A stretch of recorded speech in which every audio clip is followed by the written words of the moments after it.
ఎవరైనా సరే ఆరోగ్యంగా ఉండాలంటే శుభ్రత పాటించాలి. మరి శుభ్రత కావాలంటే ఎలిం ప్రొడక్ట్స్ వాడాలి.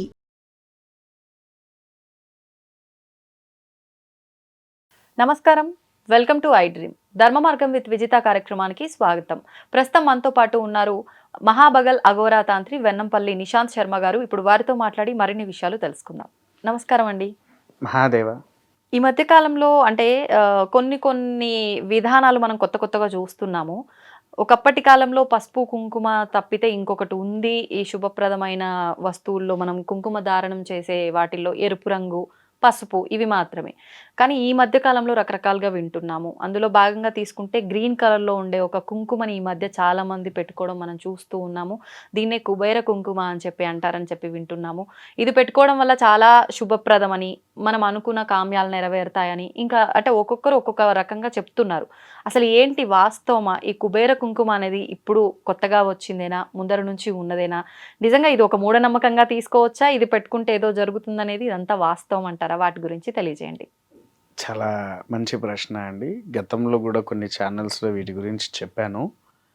అయితే వాస్తవానికి ఏంటి అని అంటే, అందరికీ తెలిసి మహారాష్ట్ర కుంకుమ అంటే బాగా ఎర్రగా ఉంటుంది. తర్వాత రెండోది, మన దగ్గర శ్రీచక్రార్చన చేసే పసుపుతో నిమ్మకాయ, నువ్వుల నూనె, కుంకుమ ఇవన్నీ కలిపి తయారు చేసే పసుపు కుంకుమ ఒకటి. అది ఎక్కువగా మనము ప్రతి దేవాలయాల్లో అర్చనగా వాడుతూ ఉంటాము. శ్రీచక్రార్చనకు ఆరావళి కుంకుమ, నాగసింధూరము, ధూలా కుంకుమ, యోగ కుంకుమ, రక్షికా కుంకుమ, కుబేర కుంకుమ, నల్ల కుంకుమ. ఎన్ని రకాల కుంకుమలు ఉన్నాయా? అన్ని మొగిలి రేకుల కుంకుమ. మళ్ళీ ఈ మొగిలి రేకుల కుంకుమ కూడా శ్రీచక్రార్చనకే వాడుతారు, మళ్ళీ దీనికి వాడరు. విన్నారా? ఇన్ని రకాల కుంకుమలు మన దగ్గర ఎప్పటి నుంచో ఉన్నాయి. ఇలా ఎన్ని రకాలు మొత్తం అండి కుంకుమలు? కుంకుమలమ్మ దరదాపులో సుమారుగా మనకు 77 కుంకుమాలు ఉన్నాయి మనకు మొత్తం మన సనాతన ధర్మ ప్రకారంగా. 77 కుంకుమలు ఉన్నాయి. నీలం కుంకుమలో నీలం కుంకుమ కూడా ఉంటది. గంధంలో నీలము గంధము ఉంటది. ఇట్లా చాలా ఉన్నాయి. అయితే ఇక్కడ ఈ కుబేర కుంకుమ అనేది మొదలు ప్రారంభమైంది మన భూమిలో అయితే కాదు తల్లి, యక్షగంధర్వ కిన్నెర లోకంలో ప్రారంభమైంది. దేవతాలోకంలో కుబేరుడి యొక్క లోకం. కుబేరుడు నిత్యంగా ధరించే కుంకుమ ఏదయ్యా అంటే తను తయారు చేసుకునే కుబేర కుంకుమ. దాని పేరే ఆయన తయారు చేసుకున్నాడు కాబట్టి దాని పేరు కుబేర కుంకుమ. విన్నారా?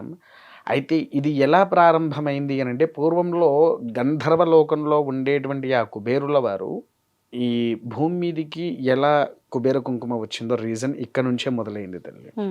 పూర్వము భూమి మీద కమల పుష్పాలు అనేటువంటివి ఉండేటివి కాదు. గాంధర్వ లోకంలో కుబేరుడి యొక్క సరస్సులో మాత్రమే ప్రతిరోజు ఉదయాన్నే 108 పుష్పాలు పూస్తాయి. 108 ప్రతినిత్యము ప్రతిరోజు 108 కంటే మళ్ళీ ఒక్క పుష్పం కూడా ఎక్కువ పూయదు, 108 పూస్తాయి. దాన్ని ఏం చేసేది, తెంపేసి ప్రతిరోజు శివార్చన కోసం వాడతాడు. వాడేటప్పుడు కుబేరుడి యొక్క కుమారుడు యక్షిణీదేవికి మోహితుడై ప్రేమలో పడిపోతాడు.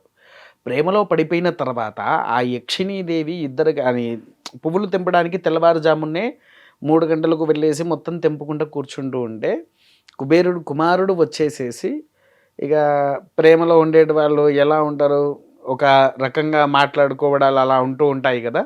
ఆ పరంగా ఉండేటువంటి క్రతువులో తన మీద ఉండేటువంటి మోహిత్వంలో ఆ సరస్సులో నుంచి ఒక పుష్పాన్ని తెంపేసి ఈ అమ్మాయి జడలో పెట్టేస్తాడు, యక్షిణి జడలో. కుబేరుడికి ఆ పుష్పాలు తీసుకుపోయి అక్కడ పెడతాడు. 108 నామాలకు 108 పుష్పాలు లెక్కగా వస్తాయన్నట్టు. అవి 107 నామాలకు అయిపోయింది. మళ్ళీ పల్లెంలో చూస్తే ఒక్క పుష్పం కూడా లేదు. 108 పుష్పాలు ఉండాలి కదా, ఖచ్చితంగా 108 పూస్తాయి. ఇది ఎందుకు పొయ్యట్లేదు అని చెప్పి, ఎందుకు రాలేదని చెప్పేసి ఆ యక్షిణిని పిలుస్తాడు. పిలిచేసి ఆమెను తిట్టుకుంటూ ఉండేసరికి తన జడలో కనిపించింది పుష్పము. నీ జడలో పుష్పం ఎందుకు వచ్చింది, తారా పుష్పాన్ని నువ్వు పెట్టుకోవాల్సిన అవసరం ఏంటని తనని తిడుతూ ఉంటే, తన కుమారుడు వచ్చి ఇది నానా విషయం అని వాళ్ళ ప్రేమ వ్యవహారాన్ని మొత్తం చెప్పేశాడు. చెప్పేసరికి, నీచురాల, నువ్వొక్క నా దగ్గర ఉండేటువంటి కిన్నెరస్ అనేవి యక్షిణివి, నా క్రతువులన్నీ చూసుకునేదానివి, నువ్వు నా కుమారుణ్ణి ప్రేమిస్తావా అని చెప్పేసేసని తనని శపించి భూమి మీదకి విసిరేస్తాడు. భూమి మీద విసిరేసరికి అది తన జెల్లోనే ఉండే పుష్పం కాస్త కింద పడేసి ఒక పెద్ద కట్ట చెరువులాగా మారేసేసి దాంట్లో కమల పుష్పాలు పూయడం ప్రారంభమైంది. గంధర్వలోకంలో ఉండే కమల పుష్పము భూమి మీద పడేసరికి రాత్రి 2:30కు ఒక కమల పుష్పం పూస్తుంది. దాంట్లో నుంచి ఎన్నో రకాల పరిమళాలతో గంధము కూడినటువంటి వాసన వస్తుంది. అప్పుడు తామర ఆకులు ఇవన్నీ వచ్చేసరికి కుబేరులు ఏం చేశారు, ఆ ఆకుని తీసుకొని తామరాకు, తులసాకు, వేపాకు, మారేడాకు, మొగిలి రేకులు ఈ 5 ఆకుల్ని సేకరించి వాటిని బాగా నూరాడు. పచ్చిదనంతో ఉండంగా నూరేసేసి దాన్ని నీడలో ఎండబెట్టేశాడు. నీడలో ఎండబెట్టేసిన తర్వాత ఆ బొట్టు ఒక పరిమళ గంధముతో వస్తుంది ఇంకా వాసన. ఎందుకనంటే మొగిలి రేకులు అంటేనే ఒక అపూర్వ వాసన. అది దాని ఆ స్మెల్ వస్తూ ఉంటేనే మన మనసు తెలవక ఒక మైమరిచిపోతూ ఉంటారు. అలా అప్పుడు గంధర్వలోకంలో తానంతట తాను తయారు చేసుకొని ప్రారంభం చేసుకున్నాడు. అప్పుడు తర్వాత మనకు మహాభారత యుద్ధము ఎవరికి, పాండవులకు కౌరవులకు జరిగింది కదా తల్లి. అప్పుడు కౌరవులు కొంతమంది యక్షిణీలను భూమి మీదికి రప్పించారు. భూమి మీదికి రప్పించినప్పుడు వీళ్ళకి ఏం చేయాలో అర్థం కాక తంత్రరూపిణి అయిన శ్యామలాదేవికి మన అర్జునుడు వాళ్ళు అమ్మవారి యొక్క అనుగ్రహం పొందడానికి ధ్యానం చేశారు. అమ్మవారు ఇట్లా అయితే అమ్మ ఇది సంగతి అది ఇది అని అంటే కుబేరుడి దగ్గరికి మాట్లాడదామని చెప్పేసి శ్యామలాదేవి అక్కడికి వెళ్ళింది. వాడి దగ్గర పెట్టుకున్నటువంటి ఆ కుంకుమ పరిమళము అమ్మవారి యొక్క మనసుని లాగేస్తూ ఉంది, ఏం మాట్లాడలేకుండా పోతుంది. అప్పుడు ఏం చేసింది, కుబేరులతో యుద్ధం చేసి గెలిచి ఆ కుబేర కుంకుమకు కావాల్సిన డబ్బు కూడా తను ఇచ్చేసేసి తీసుకొని వచ్చి అర్జునుడికి ఇచ్చింది. బొట్టు పెట్టుకో, నీకు విజయం సాధిస్తావు అని అన్నాడు. అర్జునుడు ఆ బొట్టు పెట్టుకున్న తర్వాతనే కురుక్షేత్రంలో కానివ్వండి వీటిలలో వారికి ఒక యుద్ధంలో గెలవడం అనేటువంటిది జరిగింది. తర్వాత అలా అలా అలా అలా మన కలియుగానికి కూడా వచ్చేసరికి ఈ యక్షిణీలిగా భూమి మీద శపించి ఇప్పటి వరకు వాస్తవానికి ఏంటి పూర్తిగా 179 యక్షిణీలు మనకున్నాయి. శపించి భూమి మీద ఉన్నాయి 68 యక్షిణీలు ఉన్నాయి. 68 యక్షిణులు ఇప్పుడు ఆయన శపిస్తే వచ్చిన యక్షిని ఒక్కరేగా, మిగతా ఈ 68 ఉన్నాయమ్మా. ఒక్కొక్కరు అంటే ఇప్పుడు పాండవులప్పుడు యుద్ధంలో కొంతమంది వచ్చారు, శాపంలో ఇక్కడ కొంతమంది ఉండిపోయారు. అందుకోసమే యక్షిణీ సాధన మనకు తొందరగా వరిస్తుంది అని చెప్పేసి చాలా మంది అంటూ ఉంటారు కదా. ఆ యక్షిణులు శపించి భూమి మీదకి వచ్చిన వాళ్ళే. మళ్ళీ వాళ్ళకు శాపపూర్వకమైనప్పుడే మళ్ళీ వాళ్ళు గాంధర్వలోకానికి వెళ్తారు.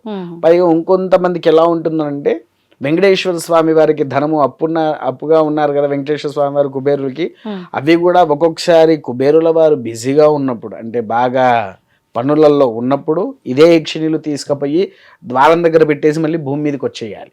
అలాంటి శపత్వంలో ఇంకొంతమంది ఉన్నారు. అయితే ఈ బొట్టు ఎప్పుడైతే మనము ధరిస్తున్నామో తల్లి, లక్ష్మి, కుబేరుడు, శ్యామలాదేవి అనుగ్రహాన్ని పొందుతాము. కుబేరుల వారి దగ్గర నుంచి లక్ష్మి, లక్ష్మి దగ్గర నుంచి యక్షిణీలు, యక్షిణీల నుంచి శ్యామల నుంచి భూమి మీదకి అర్జునుడి సహితంగా పెట్టుకున్న బొట్టే కుబేర కుంకుమ. అంటే ఒక రకంగా అన్ని రకాల ఇబ్బందుల నుంచి కూడా బయటపడే అవకాశము మీకు. దీంట్లో ఇంకొక చిన్న విషయం చెప్తా తల్లి. అప్పు బాధలు, అప్పులలో చాలా ఇబ్బందులో ఉండడం, ఫైనాన్స్ స్టేజ్లో అస్సలకే బాలేని వారు కంటిన్యూగా 41 రోజులు పెట్టుకోండి. కంటిన్యూగా 41 రోజులు పెట్టుకుంటే మనకు మొదటి వారం రోజుల్లోనే మనకు తెలవకుండా మన శరీరంలో జరిగే మార్పులు మొదలు తెలుస్తాయి. అంటే కొంతమందికి ఎలా ఉంటే బరువుగా అనిపిస్తుంది శరీరం. ఆ బొట్టు పెట్టుకుంటే మనలో నుంచి ఆ బరువునెస్ అంటే ఒక నెగిటివ్ ఎనర్జీ వెళ్ళిపోయిన పాజిటివ్ వైబ్రేషన్స్ అన్నీ వస్తూ ఉంటాయి. మేమంటే ఇంకా మా ఆలయంలో మాది రాజశ్యామలాదేవి ఆలయమే కాబట్టి ప్రతి మాఘమాసంలో ఆషాఢ మాసంలో మన జరిగిన వారాహి నవరాత్రులకు, మాఘమాసంలో వచ్చే శ్యామలా నవరాత్రులకు 1,00,000 కుబేర కుంకుమార్చన అని మొత్తం అమ్మవారికి అభిషేకం చేస్తూ ఉంటాము. అంటే నామాలు చెప్పుకుంటా అమ్మవారి మీదనే ఆ పొడి వేస్తూ కుబేర కుంకుమ. ఆ కుంకుమతో అర్చన అయిన వాళ్లకు ఎవరికైనా కావాలి అనుకుంటే మేమే వాళ్ళకు పంపించేది. ఇలా మీరు ఎవరైనా పరిచయమైనా నేను ఒక ప్యాకెట్గా అలా ఇచ్చుకుంటూ వెళ్తూ ఉంటాను. ఇదే అమ్మ అది కుబేర కుంకుమ అంటే. ఇంకా ఇది ఎలా అంటే నా సొంతంగా మేమే అమ్మవారికి తయారు చేసి ఇస్తూ ఉంటాం అన్నట్టు అందరికీ. ఇంకా దీంట్లో ఎటువంటి కెమికల్ అనేది కూడా మనకు దొరకదు. మీరు వాసన చూసే ఉంటారు, మొగలి రేకుల వాసన వస్తుందా రావట్లేదా మీకు? స్మెల్ అయితే బాగుంది. అంటే మొగల్ రేకులు అంటే ఆ స్మెల్ ఎట్లుంటుందో తెలియదు కానీ మామూలుగా అయితే స్మెల్ చాలా బాగుంది. కవర్ లోంచే స్మెల్ వస్తుంది. అవును కదా. అంత ఇంకా ఇది ఒకసారి మీరు వాడి చూడండి, ఎందుకంటే ఒక 1 వీక్ పెట్టుకోండి, మీ ఎనర్జీ మీకే తెలుస్తుంది. ఓకే, ఒక్కటి అడుగుతా, అంటే మీరు తప్పుగా అనుకోవద్దు. ఇప్పుడు మీరు ఇంత వివరణ ఇచ్చిండ్రు కదా, ఏదైనా ఇప్పుడు రకరకాల వ్యక్తులు రకరకాలుగా చెప్తున్నారు కాబట్టి వినే వాళ్ళకి ఏమైపోయిందంటే ప్రతి ఒక్కరు ఏదో ఒకటి చెప్పే వాళ్ళే ఇవన్నీ మూఢనమ్మకాలను కొట్టి పారేసే స్థితిలో మనం ఉన్నాం. ఇప్పుడు మీరు చెప్పిన ఈ విధానం అంతా కూడా కుబేర కుంకుమకు సంబంధించి ఎక్కడ ఉంది? మన శాస్త్రాల్లో కానీ పురాణాల్లో కానీ? అమ్మ, మనకు శాస్త్రాల్లో పురాణాల్లోనే మనకు మహాభారత యుద్ధం జరిగిన విషయం అందరికీ తెలుసు. అవును.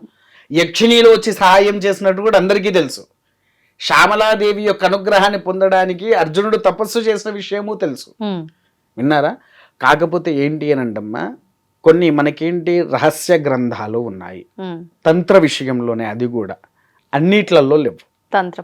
తంత్రపరంగా ఈ కుబేర కుంకుమను ఎక్కువగా చూసింది మాత్రం తంత్రపరంగానే. ఇప్పుడు ఒకవేళ ఈ కుంకుమ లేకపోతే బయట గ్రీన్ కలర్ బొట్టు అనేది ఎందుకు వచ్చింది తల్లి? చాలా మంది ఇంకా దీనికి వేరే డూప్లికేట్ కూడా తయారు చేసి కుబేర కుంకుమ అని పెట్టుకున్నారు. ఎందుకనంటే నాలాంటి తాంత్రిక విద్యలు నేర్చుకున్న వాళ్ళు కుబేర కుంకుమ అనే దాన్ని బయటికి కూడా తీసుకొని వచ్చారు. వాస్తవానికైతే కొన్ని వందల సంవత్సరాల నుంచి కొన్ని అపూర్వ అమ్మవారి ఆలయాలలో కుబేర కుంకుమతో ఇప్పటికీ శ్రీచక్ర అర్చన జరుగుద్ది తల్లి. కొన్ని వందల సంవత్సరాల నుంచి. కాకపోతే అది రహస్యంగా ఉండేది. కాకపోతే ఇది ఏంటి అని అంటే కుబేరుడి యొక్క పూర్తి అనుగ్రహం పొందే బొట్టే ఈ యొక్క కుబేర కుంకుమ అమ్మ. మరి ఇప్పుడు అంటే రహస్యంగా ఉండేది తంత్రము అని అంటే దాన్ని ఎందుకు మరి బయటికి తీసుకురావటము? దాని వల్ల ఏమన్నా ప్రమాదం ఉందేమో కాబట్టి రహస్యంగా ఉంచారు? లేదమ్మా, ప్రమాదంగా ఎందుకనంటే ఒక మనిషికి కొన్ని ఆలోచనలు ఉంటాయి, తొందరగా ఏంటి నేను డెవలప్ కావాలి అని. కాకపోతే తొందర డెవలప్మెంట్ అని నేను చెప్పట్లేదు. ఏమని చెప్తున్నానంటే మనలో ఉండేటువంటి దుష్టశక్తి సంహారణ అయ్యి పాజిటివ్ వైబ్రేషన్ అనేది బ్రెయిన్కి ఇచ్చి లక్ష్మీదేవిని ఇంటికి పిలుస్తుంది. అంటే ఇప్పుడు ఫైనాన్స్ స్టేటస్ మొత్తానికి బాగాలేని వాళ్ళు ఉన్నారు, కొంతమంది ఈఎంఐలు కట్టలేకుండా ఉంటూ ఉన్నారు.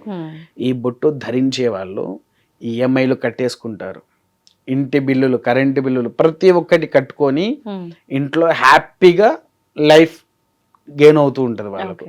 అట్లా అంత మంచి ప్రభావం వాళ్ళకు ఉంటుంది. నేను చెప్పేది అబద్ధమైతే మీరే 41 రోజులు వాడండి. 41 రోజులు మీరు వాడిన తర్వాత దాని పవర్ ఏంటో మీకు తెలుస్తుంది. తర్వాత వాడితే వాడండి, లేకపోతే లేదు. ఇది క్లారిటీ. అంటే ఎవరిష్టం వాళ్ళది. ఖచ్చితంగా కొన్ని రోజులు ఏదైనా మనం కొత్తగా వాడుతున్నామంటే దాని ఎఫెక్ట్ ఏంటి అనేది అర్థమవుతుంది. ఇంకా ట్రాష్ అంటారా, దీనికి ఇంకో విషయం మాట్లాడతాను. నరం లేని నాలికే ప్రతి ఒక్క మనిషికి ఉంటది, 100 మాట్లాడిస్తుంది. మన చేతికి ఉండే 5,000 మనకు సరిగ్గా లేవు. ఉన్నాయా? లేవు. అవి నరం లేని నాలుకలు అలానే మాట్లాడుకుంటాయి. ఎందుకంటే కొంతమంది నాస్తికులు ఉంటారు, కొంతమంది భగవంతుని యొక్క ప్రీతికరులు ఉంటారు. నమ్మిన వారికి నమ్మినట్టు, అంటే చూసే కళ్ళను పట్టే విధానం ఉంటుంది తల్లి. వాస్తవం అండి మీరు చెప్పింది మాత్రం. ఇంకా ఎవరు ఏం చేయాలనేది వాళ్ళకి వాళ్ళు నిర్ణయించుకోవాలి. ధన్యవాదాలండి. ధన్యవాదాలండి. మహాదేవ.